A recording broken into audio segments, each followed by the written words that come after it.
A tutti voi buona giornata, bentrovati a questa edizione del telegiornale di Telefriuli.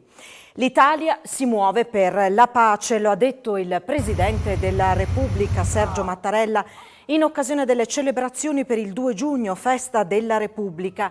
Il Capo dello Stato oggi ha deposto una corona d'alloro all'altare della patria ed è tornata dopo 2 anni di stop per la pandemia la parata ai fori imperiali con la partecipazione per la prima volta del personale della sanità civile.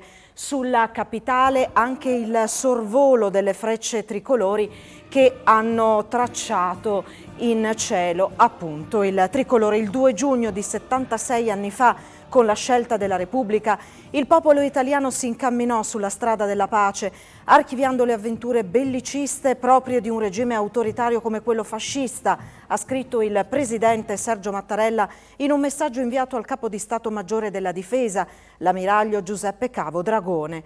L'attuale contesto internazionale, prosegue il Capo dello Stato, ci interroga profondamente su come sia possibile garantire oggi il bene indivisibile della pace. La pace non si impone da sola, ma è frutto della volontà e dell'impegno concreto degli uomini e degli Stati.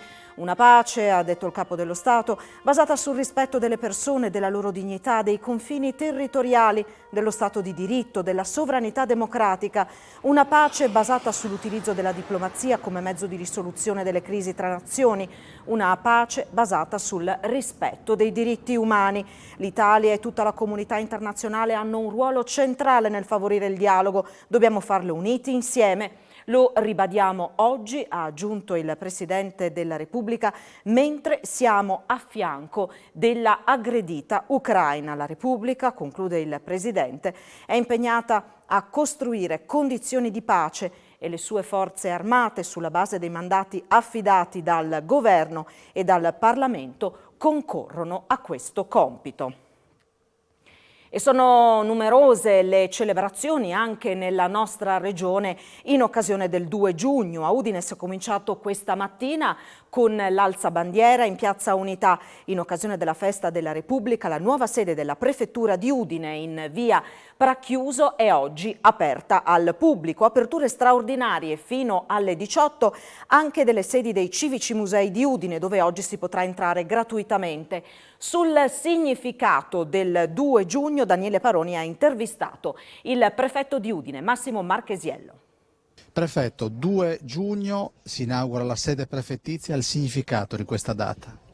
Beh, un significato di unità, di ricerca di unità, perché in questo momento dove abbiamo una crisi internazionale fortissima e stiamo uscendo molto così a spanne da una crisi endemica ed epidemiologica, sicuramente la ricerca di unità è fondamentale, quindi la festa del 2 giugno deve essere, come qualcuno notava, ricordata spesso ma con un valore diverso. Non è la festa del weekend, non è la festa perché si inizia la stagione estiva, ma è una festa dove tutte le comunità, soprattutto a livello locale, si devono ritrovare, come viene fatto in tanti paesi anche europei. Se dovesse spiegare che cos'è il 2 giugno, che cos'è l'Unità d'Italia, che cos'è l'Italia oggi a un bambino, come lo spiegherebbe? Ma è difficile spiegarlo perché viene ricordato poi nei libri di storia, ma con poche parole, è una consultazione referendaria importantissima dove si è ritrovato veramente, anche se a fatica, un unico obiettivo, cioè quello di ricostituire una democrazia su cui e con cui dobbiamo comunque condividere e capire che è il migliore sistema di governance del territorio. La pandemia prima, la guerra poi ci ha diviso.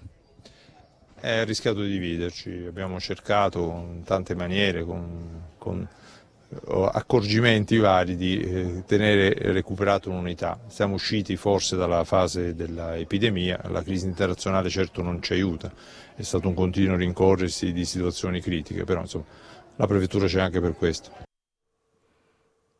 Ed ora la cronaca, un episodio dai contorni ancora tutti da chiarire che si è concluso con il ferimento di una persona, si è verificato nella serata di ieri a Udine in piazzale Cavalcaselle. Sul posto, collegato con noi in diretta, c'è Daniele Paroni. Buongiorno Daniele.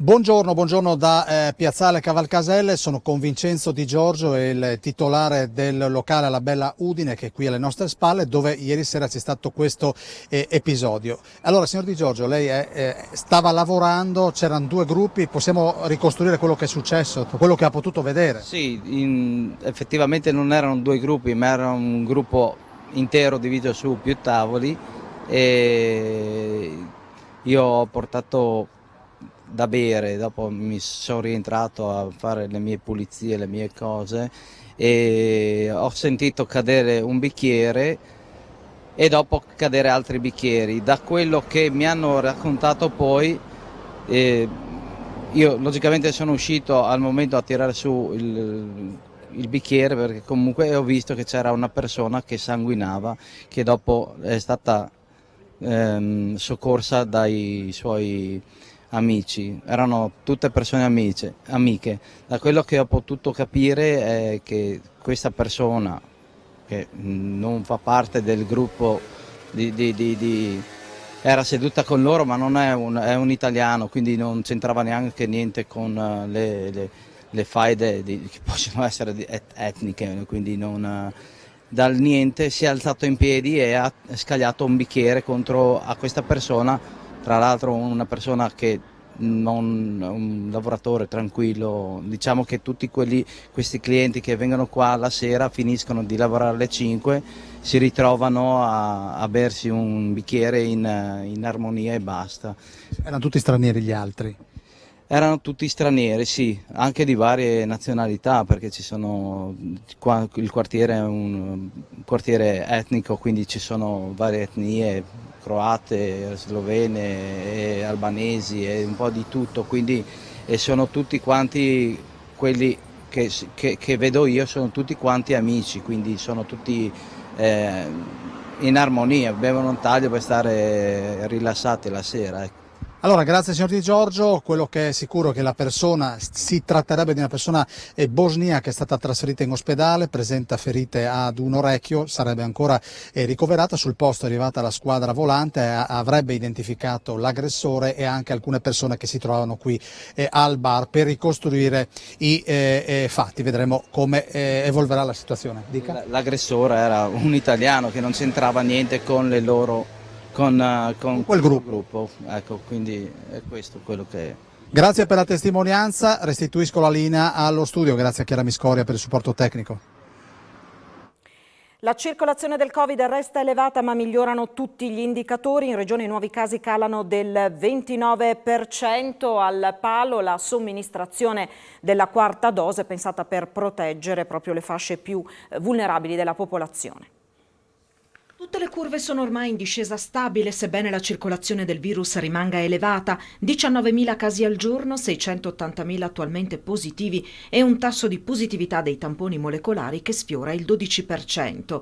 Così Nino Cartabellotta, presidente della Fondazione Gimbe, descrive l'evoluzione della pandemia da Covid in Italia.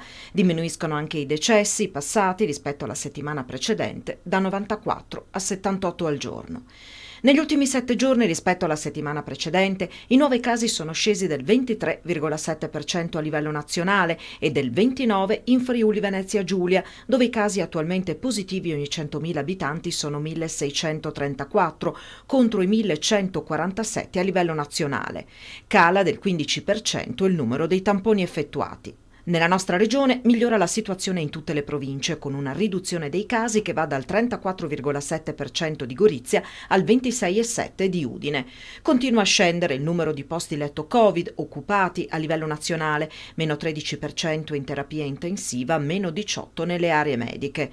In Friuli Venezia Giulia le terapie intensive sono occupate all'1,7%, gli altri reparti al 7,4%.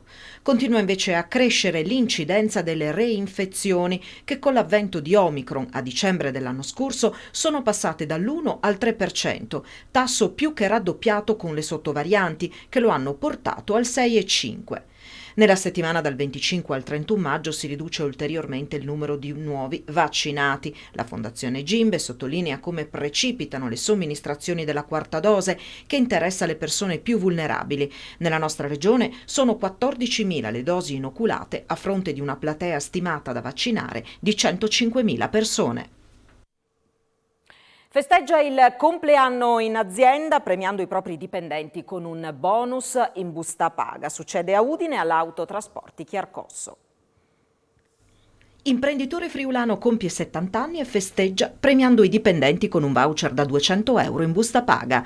Compleanno speciale a Udine per Sante Chiarcosso, alla guida dell'omonima azienda di autotrasporti. Con lui gli amici più cari, collaboratori e dipendenti, che condividono anche i valori del gruppo, impegnato da anni in numerosi progetti a sostegno della popolazione di Haiti. Se ci penso, non penso agli anni, perché non mi sento un uomo di età, mi sento un uomo che lavora, un uomo che ha tanti interessi, che è attorniato da gente che condivide i miei interessi, i miei valori.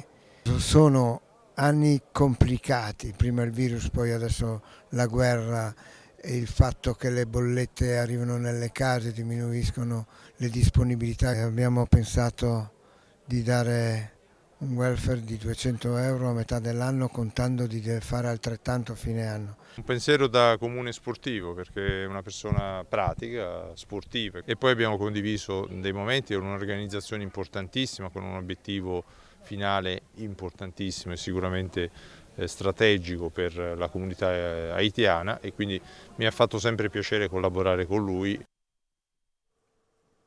In Friuli ho vissuto 2 anni indimenticabili, lo ha detto il campione brasiliano Zico, ieri sera a Remanzacco, dove l'Udinese Club, a lui intitolato, ha organizzato una cena con i tifosi, con i vecchi amici del mondo del calcio. Arrivato nel pomeriggio dal Giappone, non ha nascosto di essere provato dal viaggio. Sono stanco, ha detto sorridendo durante la serata che è stata trasmessa in diretta da Telefriuli, ma felice. Questo pomeriggio alle 16 Zico sarà al Città Fiera per la presentazione del libro di Franco Dalcin, Delitto imperfetto. Sentiamo le sue parole di ieri sera. Sono passati qui 2 anni spettacolari, i miei figli hanno imparato a studiare qui, hanno fatto tanti amici, anche io, e stare qui non solo per il libro di Franco, ma anche per vedere i miei ex compagni qui.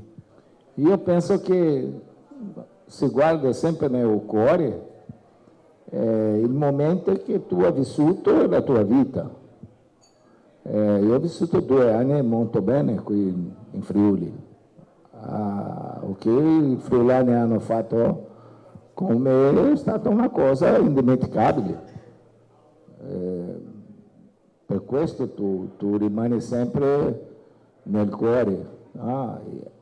Io dicevo che il Brasile, io sono figlio di portoghesi, e che la mia seconda nazione era Portogallo. Ma adesso diventa difficile, perché dopo io sono andato in Giappone. In Giappone è una cosa stupenda, meravigliosa che hanno fatto per me lì. E Italia, Friuli, la stessa cosa, perché non è solo Friuli che ho lasciato. Io dove vado in Italia, sia a Roma, sia a Milano, la gente ha un rispetto molto molto grande.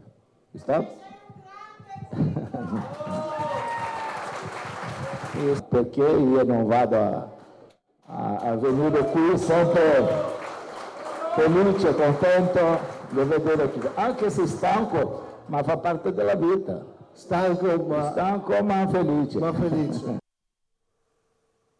Noi ci fermiamo qui, grazie per averci seguito, buon proseguimento di giornata, arrivederci.